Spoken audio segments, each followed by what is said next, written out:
Oh, welcome to another video. So today it's an electronic video. We're going to pull back on a camera. Sorry about the watermarks. This is my old phone. My new one's coming back from repair. This had some water in the lenses at one point. Now, recently, a channel supporter, Fat Ninja, also known as Alan, donated a bunch of mini PCs to me. This one's an Intel NUC. It's an i7. This one we've fixed up and put Windows 11 on. That's going off to the Armed Forces Museum. But these two are basically in pieces. There's all sorts of bits and bobs in them. They're a Gigabyte version of the Intel NUC. So I've already had one disassembled. We're going to do some work on that. But I thought today we might refurbish this one and go through the process of refurbishing it now that I'm a little bit more well versed with these. I can't find too much information on the internet about these. And of course, this is where most of my popular videos come from, is these little niche things like this. Sorry guys, there's not a Land Rover today, but not every video can be a Land Rover video. So I'm sure many of you will be worried about the serial number being visible on these things, and that's what it is. Now, to get these off, you do the 4 screws on the corner, which are very long screws. We can take a look up here. Here is a bunch of screws that have already been removed from these things. Now, normally this doesn't overhang here.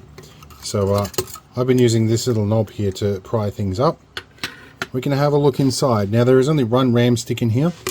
Crucially, these use DDR3L, and that L is very important. That's low voltage RAM. One's at 1.35 volts, not 1.5 volts. If you put standard DDR3 RAM in these, they just won't boot, which is often why you find them in junk piles, because somebody's tried to upgrade the RAM and it didn't work and they just threw it out. This particular model uses mSATA, not NVMe. So it's basically a mini SATA connection. The SATA drive's just solid state.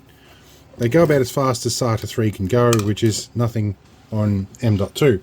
But for our uses, it'll be fine. So to get the rest of this out, you pull these two out, which involves removing this screw here and popping your RAM stick out.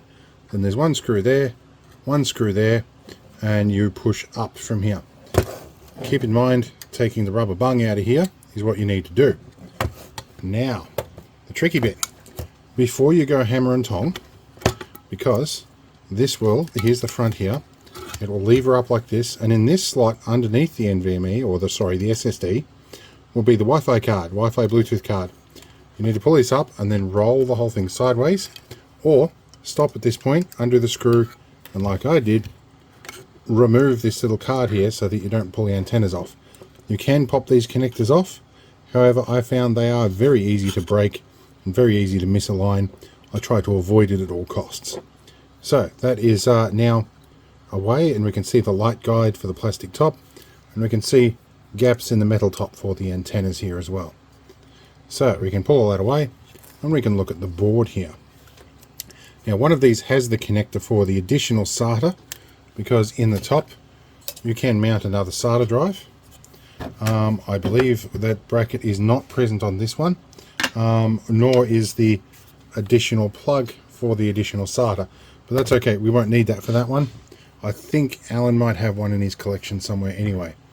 So what we need to do with this one, this was complaining about a battery or BIOS battery flat, which are usually a little heat shrink CR2032 on a connector here.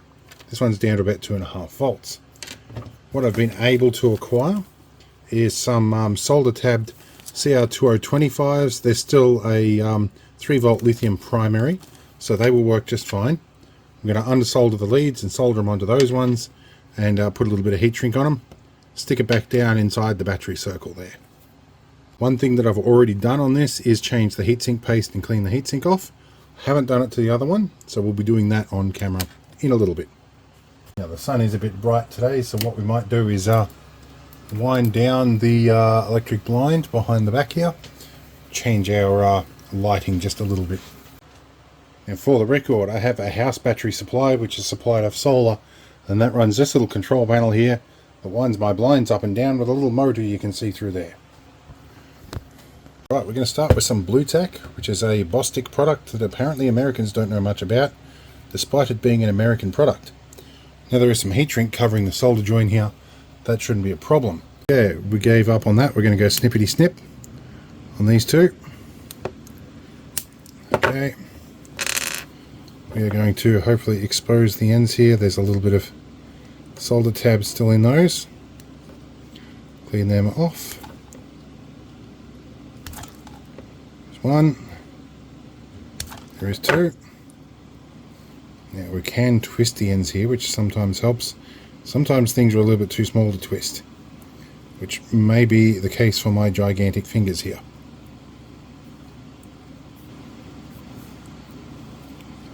Right, lead's twisted. Let's tin the ends a little bit. Oh, I have the shakes today. That is not good.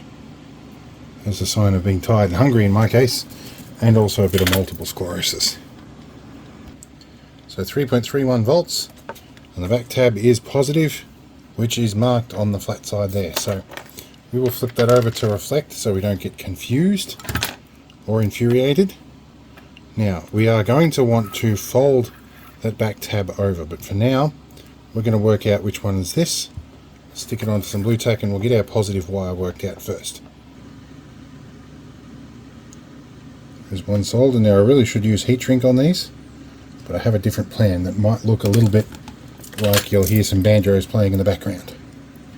Now this tab needs to come over in this direction, which fortunately will actually reach. We'll untwist this a little bit. Now we're going to solder U on. Now that says positive, so straight away I have done the wrong thing. Always double check. So negative, flip over, we've already tinned this side, stick and burn finger, and then solder. Okay, now we find a way to insulate this. Now, justification for bending the way I did. Firstly, folding the positive terminal over doesn't lead to a short circuit. Secondly, leaving the negative terminal exposed if it touches the casing or something is not going to short out the battery. Thirdly, I'm going to whack a piece of heat shrink over this whole thing. I sense that my apprentice has paid a visit to my desk because I need to use my backup scissors. So these guys can go here. Here's a bit of clear stuff so I can see what's going on inside. And squeeze and insert. And we'll find a stoner torch. This is Mr. Stoner Torch Black. I've got a couple of different colours of those. Just try not to burn fingers here. Oh.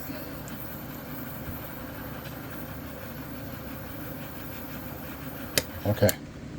That should keep things suitably insulated. We'll let that cool for a moment. Now we're going to examine our old one just to be sure. Now the plus for positive corresponds to the red, which is normal. The negative corresponds to the black. Okay. Double check our new one. So that is the plus side, corresponds to the red. Black corresponds to the negative. Okay. We should be safe to plug this in the board now. And make sure this is a keyed plug. There's only one way we can get it, which is of course the way that I'm trying to not do it. That way. Okay, we are in. So now we need this to sit here. Previously it was held on with some double-sided tape. So cue Mr. Stoner Torch and low melt hot glue. I have blown up so many PTC controlled hot glue guns in the past. If you saw some of the old stuff I did with my brother on my first channel, my late brother I might add, yeah, we did some crazy stuff. For those who are worried about it falling off, if your BIOS battery is hot enough to melt hot glue, you've got bigger problems. Much like the guy that asked me one day if we have problems with kangaroos getting into our house over here in Australia. And I said, mate, if you've got a hole big enough in the side of your house for kangaroos, you got way bigger problems than the roos. Right, now it's heatsink time. So first step, we need to remove this fan. We will be cleaning that at some point too. These screws off memory were captive. It's only 2 screws. Lift off and then Phillips. Pop the plug off. There is our fan for cleaning. I like that. Now this is a big die. Now there are 1, 2 and 3 screws. This hole through here, conveniently positioned for your unscrewing pleasure. So these are also captive and sprung. You can lift this off. That one is not quite undone. Just lift gently, guys. Okay, there we go. This one actually had a lot more heatsink paste on here than the previous one. And this is probably because I just redid the heatsink paste on this one. So let's do the other one that doesn't have heatsink paste. Right, we're going to start on number 2 here. The first thing we're going to do is remove the SSD, which is an M-SATA SSD. Like that. Now, put that over there. I would attach that to a magnet right about now. However, my magnet is currently occupied. I think I have some more in the mail. We're going to pop the 2 clips on the side here, remove the PC3, PC3L, the low voltage PC3. That's a 4 gig RAM stick. Hopefully soon I will have 16 gig coming for this. Now what we're going to do here is we're going to preemptively remove the Wi-Fi card, which on this one it's slightly different than the other. There's obviously a couple of different models. We're going to detach this because it's easier than detaching and reattaching these 2 little connectors here. Now I do need, however, something small and pointy to grab this little out. This is a little rubber butt plug there to go into the what's-a-majigger, the hole. The aux port, as people are calling it these days. It's a 3.5mm TRS. Now on the previous one that I did, there was a little piece of adhesive that was grounding the chassis here. These ones, they've gone with the foam and the wire mesh. So the way I did this was to from the top of the network port push up, after removing these 2 screws, of course. Almost made a fool of myself. We remove these 2, which are longer than you might expect. And magnetic, apparently.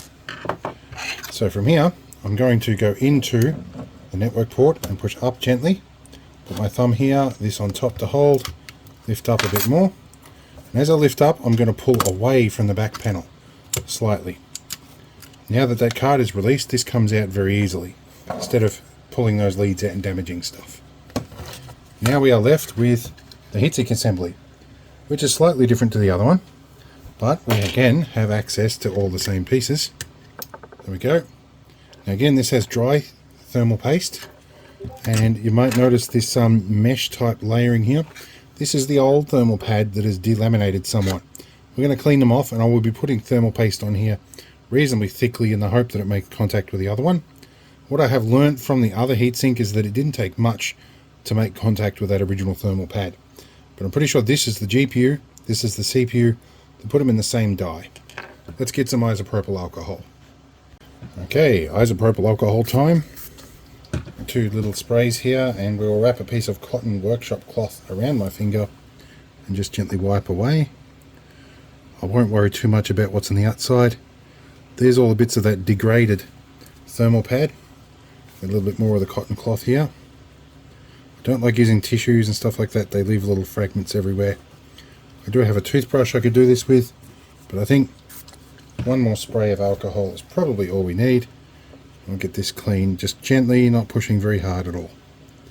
Okay, now we have some JCal branded thermal paste, not to be confused with solder paste. You don't need much. Really, that's plenty. Alright, we had a slight interruption. My neighbour came over to see if I had some footage of some events last night. Now, we are going to clean the other side of the heatsink, but not the thermal pad, crucially. And hopefully that thermal paste hasn't dried out too much while I've been talking.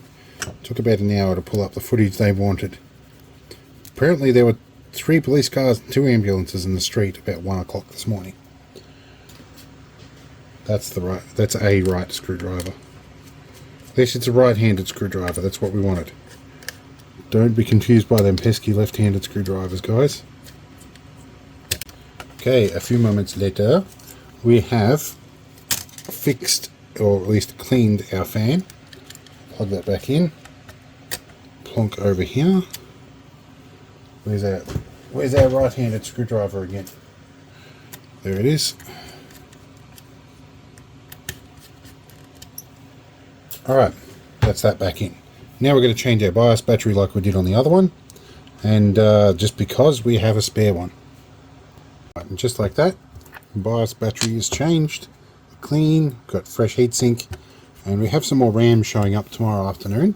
Now we're going to reinsert we're going to flip our card around so I've got the panel the right way. Now we're going to put this in the reverse of the way it went out. We're going to put that in first, drop you in like that.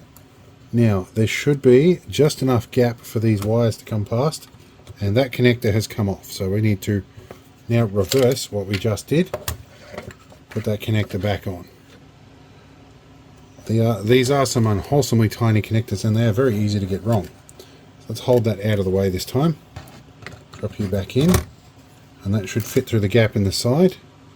Should be able to slot you back in here, one lead either side of that post. Now we need to take our screw and our right-handed screwdriver here and screw that back down firmly but not over tight, and that looks to have gone on properly. It is very easy to get those things wrong. I know I've said that about 100 times. SSD going to go in, and we will be doing probably a Windows 11 install now on that, while we can still do it with a local user account. Alright, that's pretty much right. Now we need to put in, just position this card properly till it drops onto the locating step on those rear two standoffs, and I believe do the screws in here.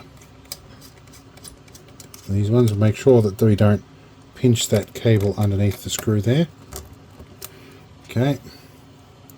The other four go to the the other 4 points in the corners here.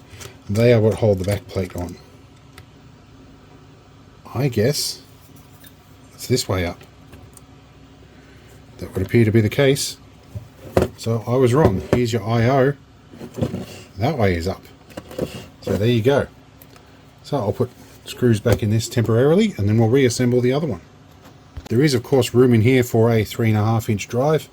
If I was to be cheeky, I would take this little adapter here and plonk like another MSATA drive in there, or maybe even an NVMe or something, and install that in there. But for now, I'm just going to leave it with the one drive. Well, that is the Gigabyte mini PCs. I hope it's been useful, and we'll do some more with them in the future.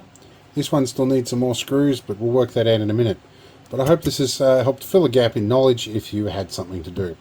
In any case, I'm going to move on. I have so much else to do today. Hope it was fun. Leave a like, I guess, and sub if you really feel the interest. We'll see you later.